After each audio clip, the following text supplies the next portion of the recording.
Good afternoon, everyone. For those joining our Friday session for the very first time, my name is Beatrice and I am the CEO of Swara AgriLogistics Solutions Ltd. Thank you for joining today's session. Our topic is very concise but one that is very consequential, and that is financing certifications and cold chain for the purpose of export. This session is driven by repeated questions we have received from cooperatives, exporters, and SMEs who ask specifically, how do you pay for certifications, permits, and licenses that buyers demand? And how do you finance the cold chain that keeps produce exportable? So today we put those numbers, the names, and steps on the table. To be clear on the scope, last week during our Friday series session, we walked through which certifications are required for the Europe and the Gulf markets. But today, we are not revisiting the checklist, but instead, we are focusing on the price of those certifications, the finance, and practical actions. So, we will show you certification prices, practical financing pathways available in 2025, and a step by step roadmap that cooperatives and SMEs can use, and real examples for cold chain options, that is, including lower costs as well as second hand routes. So, our goal is to leave you with actionable next steps that we believe would be very useful for you. And for today's session, we will focus on again on Europe and the Gulf markets, and specifically only on the fresh fruits and vegetables as well as the dairy. So the prices we share and the information we share is specifically targeting this produce. So let's begin with Europe. And please note that these prices are from the authorities that issue these certificates, but they vary slightly based on various factors. So it is important that you contact the right authorities to get the accurate pricing based on your produce type and volume and export destination. We will be happy to share those links if you are not sure where to find this information. Just send us a message on Facebook here, or just write to us on email at info@swaraagrilogistics.co.ke. So coming back to this, for fresh fruits and vegetables, the Kenya Plant Health Inspectorate Service, KEFIS, most of you know, issues the phytosanitary certificate.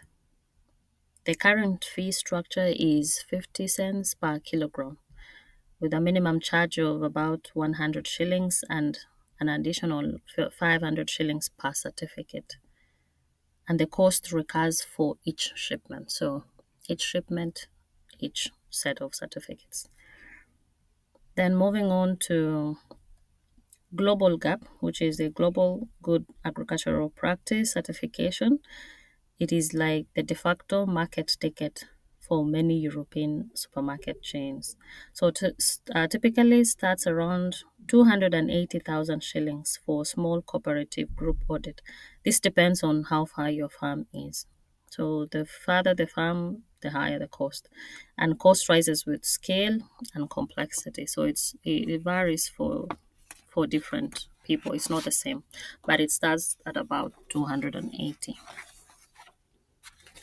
Then there is a certificate of conformity that is administered by KEBS, Kenya Bureau of Standards, and they charge a percentage of the consignment free on board value. So it's usually between 0.5 and 1%. Then we have the certificates of origin from the Kenya National Chamber of Commerce and Industry, KNCCI. Generally cost about 3 and 6,000 shillings. And then we also have county food hygiene or trading licenses, commonly range from 10 to 20,000 shillings, again, depending on so many factors, your produce, the scale, the complexity.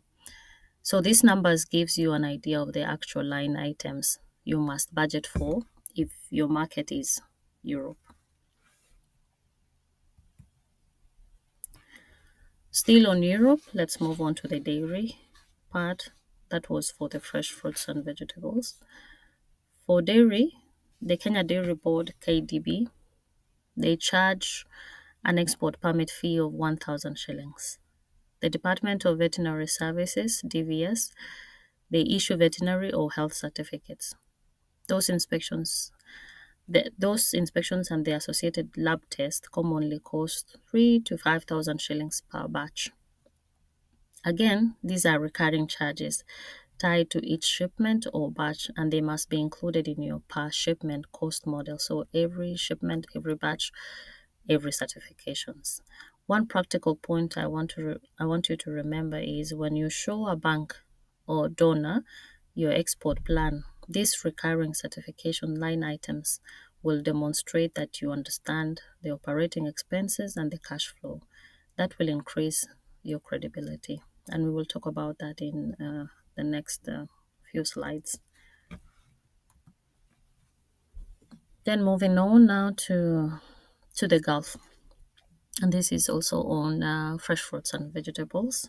So here again, phytosanitary certificates cost, they mirror those ones of the EU figures from KEFIS. And also certificates of conformity and the certificates of origin, they are also similarly required here, so the cost would be the same. And then a cost that often surprises exporters with the Gulf is Arabic labeling, which we mentioned in our last Friday session. Every consumer pack destined for the Gulf, retail especially, must include a clear Arabic labeling, which has expiry, storage, and handling instructions. Packaging vendors, which vary from different packaging vendors, they set those prices of the labeling. So a good planning number is about 20 to 50 shillings per pack. That depends on the run size and the print requirements. So do not assume one generic label will do both EU and Gulf. You must plan specifically for Arabic labeling in the Gulf consignments. So let's move on to the dairy in the Gulf markets. For dairy destined for the Gulf countries, halal certification is mandatory. In Kenya, the cost of facility halal certification currently ranges from about 50,000 to 150,000 shillings annually, and that depends on the certifying authority and the scope of inspection. So it must be issued, as I mentioned before, by a body recognized by the Gulf authorities for it to be accepted. So combine that with the KDB, the Dairy Board export permit fee, and the DVS health certificates, and you have the full compliance bill. So whether your buyer is in Rotterdam, Netherlands, or Dubai, compliance has a price, and that cost is what we need to fund. So before we move on to the available funds and financial options that we have for these certifications, I would like to talk about the cold chain system, and that is because even if you have the certifications ready and the permits and licenses, if your cold chain system or you do not understand the cold chain system for the fresh produce, for all the fresh produce and the dairy, then there will be a problem. So that we decided to give this overview as well to help you, so that because they go hand in hand, you have to also get the cold chain system in order, as well as the certifications and licenses required for export. So let's jump into the cold chain system overview, and then we will wrap it up with the financial options, both for the cold chain and for the certification. So for cold chain is a whole sequence. It's not just one equipment or tool or truck. It begins at the farm level. So correct harvest practices and immediate pre-cooling, whether by forced air or hydro cooling. Then the product moves to the pack house for grading and staging in the cold rooms. From the pack house, refrigerated trucks or commonly known as reefers. They transport the cargo to the airport or to the seaport, depending on your point of destination, point of exit. At the airport or the port, cold storage and inspection bays hold the produce until the shipment time. Through this flow, digital temperature monitoring and traceability system record the environment and the chain of custody. All the buyers evaluate the entire chain, from farm to the exit point. One broken link, a warm truck, a delayed staging bay, or missing temperature logs, and your shipment's acceptance is compromised. So cold chain not only preserves the value and quality of the produce, it also guarantees the market access. But unfortunately, we still have these constraints in Kenya and across East Africa. The new equipment is very expensive. And today I'm just also going to talk about the new equipment, and that is because when you're also looking at the financial options, funding or the bank loans, they ask for the prices of the new options. So I'm talking about the prices of the new equipment, and again we have other alternatives which I'll also talk about shortly. The as of 2025, a 10 metric ton solar cold room costs approximately 3 to 5 million Kenya shillings. A modular pack house cold room sized for 50 metric tons is 12 to 20 million. And a new reefer truck, refrigerated truck, of 10 to 15 metric tons are 9 to 15 million Kenya shillings. That's a new one. Then there is a leasing rates because leasing is a bit new in Kenya, but there are cooperatives or SMEs that would like to look at the leasing options, or even the funding agencies that are okay to look at the leasing options. So leasing rates for reefers fall roughly between 100 and 150,000 or 250,000 shillings per month. Airport cold storage is charged per kilogram. So plan 20, 30 shillings per kilogram for short-term staging. Digital temperature monitoring systems, if you're planning to acquire your own as a cooperative, for example, normally start at about 150,000 shillings. But there are pragmatic, lower cost alternatives. For cooperatives and SMEs not yet ready to buy new assets, or then the second-hand options exist locally, of course. For example, an old refrigerated truck model such as Mitsubishi Canter, they have been listed around 1.4 million shillings, even in Nairobi. Or even think of small Toyota Dyna reefers. They have been offered at prices close to 680,000 shillings. So, and there are some suppliers that are advertising used refrigerated containers and refurbished refrigerated components. These used options have value. They lower the capital barrier, of course, and let a group build operational experience. Yet, they come with trade offs as well. There is a high maintenance risk, variable temperature control, and potentially non-compliance for strict export temperature windows unless refurbished and certified. My point is very simple. Used equipment is a bridge. We all agree. But it is not the final destination. So use it smartly while you're planning for a step up investment.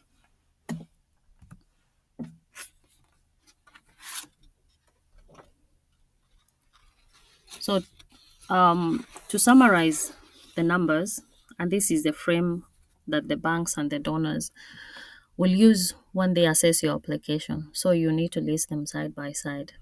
A new solar cold room, 10 metric tons, is about 3 to 5 million.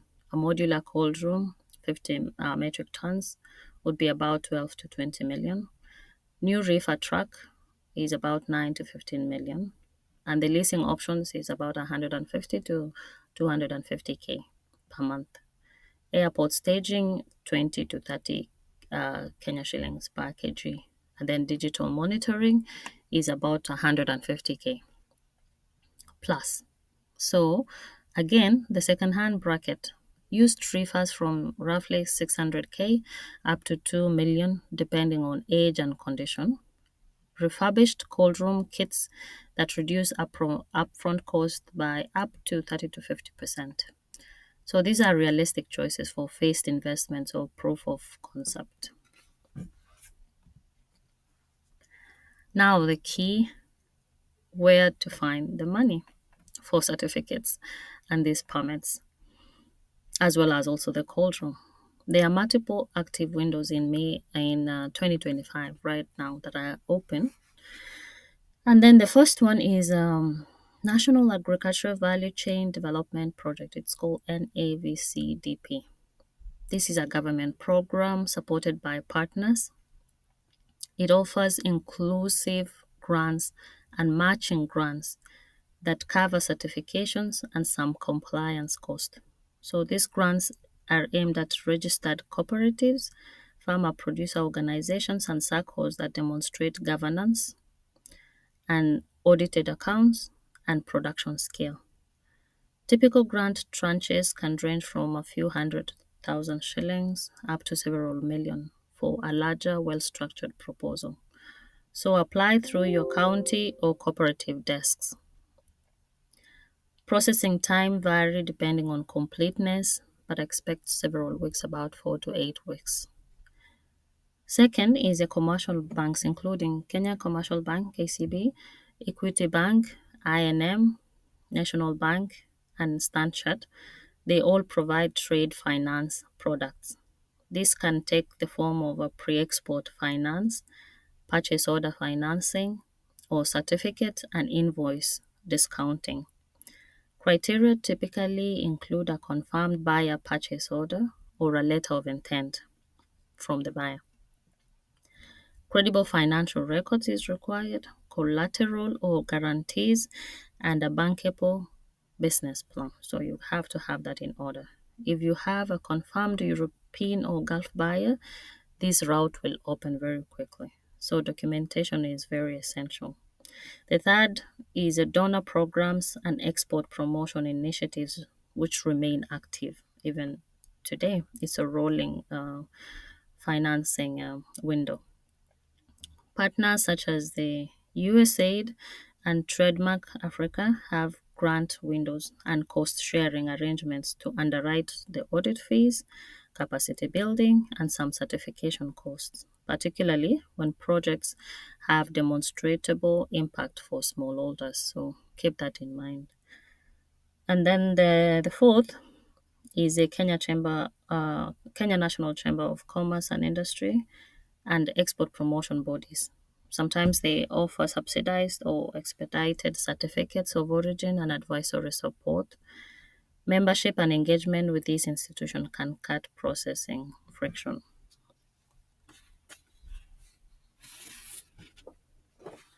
So when you identify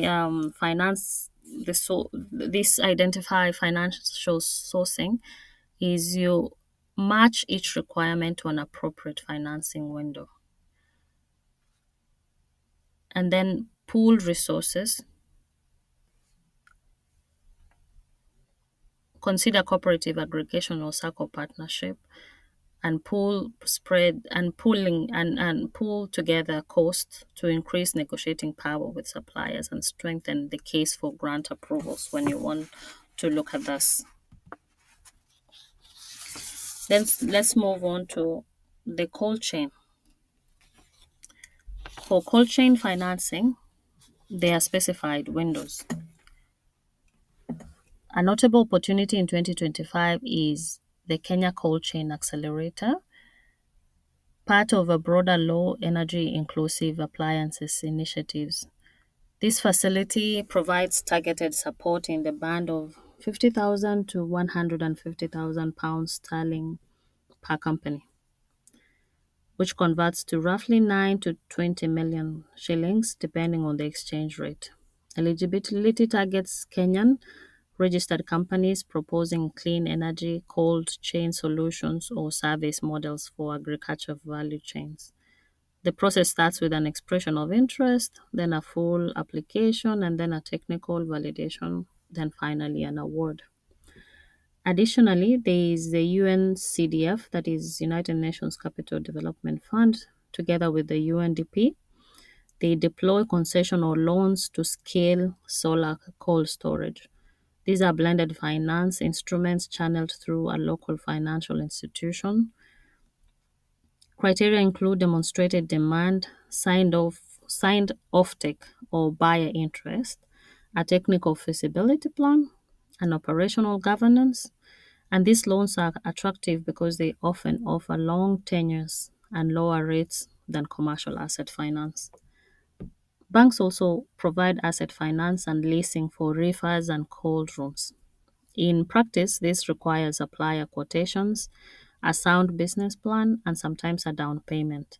Leasing spreads the cost, letting groups avoid a large initial outlay. Finally, county cooperative funds, such as those in Kajiado and Vihiga in 2025. We have those that are open currently in Kajiado and Vihiga County. They offer revolving loans and co-funding for shared cold rooms. Eligibility is localized, but the advantage is proximity and familiarity with the county's agricultural profile. So, um, those when you prepare your application, you align the funder to the asset to make sure that you get it right. With all this information in mind, I would now like to share with you a practical roadmap. Think of this as the 8 pillars you should walk through when preparing to finance your export readiness. One is assess needs clearly, map every required certification, license, and cold chain gap. Be specific which certificate, how many kilograms per shipment, what are the packaging needs. Number two is document and organize. Prepare audited accounts, cooperative registration documents, minutes of meetings that you have, procurement policies, and bank statements. Pull together supplier quotes for certificates, audits, and cold chain equipment. Also track buyer purchase orders and letter of intent. Engage supply stakeholders. Actively visit county cooperative desks, arrange meetings with trade finance officers at your bank, and submit requests to donor programs officers. Present a coherent package. And as I just mentioned in the last slide, identify financing sources. So once you have matched each requirement, then match it to an appropriate financing window so then you'll get it right. And then you pool resources, consider cooperative aggregation or SACCO partnerships. So that again is I cannot stress how important those are. Then also implement monitoring. Put in place traceability and digital temperature monitoring from day one. Buyers want data. Even simple temperature logs increase a lot of confidence and reduce claims. Then review and adjust. Schedule an annual review of certifications, equipment condition, and financing performance. Update your plan and reapply for upgrades as required. Be active and proactive. So these steps are very specific and measurable, and they require work, but they are very practical and achievable if executed with discipline. So this is doable. This is doable. So where do we come in? What do we do to help? At Swara, our work connects directly to the financing and cold chain challenges we have been unpacking today. We provide reefer truck rentals. We give SMEs and cooperatives affordable access to cold chain transport without massive upfront costs. We also deliver training and advisory from export readiness and value addition to standard operating procedures, SOPs, traceability systems, and compliance requirements. These are the very tools buyers look for when approving suppliers. In addition to this, we also provide leasing advisory, advising our clients on reefer trucks, leasing options that are available in Kenya and across East Africa, where to source this and who to partner with. And through our procurement as a service, we support groups in sourcing reliable post-harvest and processing equipment from China, Japan, premium ones from Europe, and any part of the world where these equipments are manufactured. So our aim here is to ensure that scarce funds are spent wisely on the right assets. We also, where necessary, provide financing support, helping organizations prepare lender-ready documentation, budgets, and proposals that banks, donors, and county funds can approve. In short, Swara's role is to lower the barriers by making certifications, cold chain, and financing accessible, practical, and achievable. So if you want a partner who helps translate ambitious export plans into bankable packages, that is where Swara sits. To conclude, certifications and cold chain costs are real, but they are very predictable, which is a good thing. In 2025, there are active financing pathways. We have grants, there is concessional loans, bank facilities, and accelerator funding. The practical route is to assess, document, match, and act. Pool resources where possible. Use interim lower cost options like the second-hand routes while planning for long-term upgrades. With that, I would like to end our today's session. I'll stay online to answer questions.